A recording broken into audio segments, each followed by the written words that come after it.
High family, good morning. সবাই কেমন আছো? আশা করছি সবাই খুব ভালো আছো।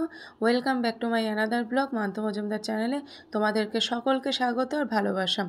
বন্ধুরা, একটা নতুন ব্লগ স্টার্ট করলাম। একটা নতুন দিনের কথা তোমাদের সাথে শেয়ার করছি। যাই হোক বন্ধুরা, ব্লগসের শুরুতেই দেখতে পেয়েছো যে আজকে কী নিয়ে ব্লগসটা স্টার্ট করছি। তো এখানে দেখতেই পাচ্ছ অনেক শাক পাতা নিয়ে বসে পড়েছি। তো এই শাকগুলোর কী নাম বন্ধুরা, আমি কিন্তু এখন সেটা বলবো না।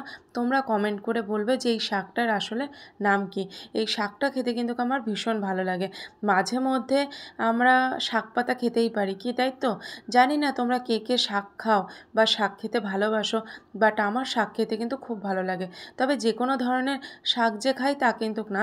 কিছু কিছু শাক আছে যেমন আমার খুব ভালো লাগে, যেমন লাউ শাক, কুমড়ো শাক, কলমি শাক। এগুলো খেতে কিন্তু আমার ভীষণ ভালো লাগে।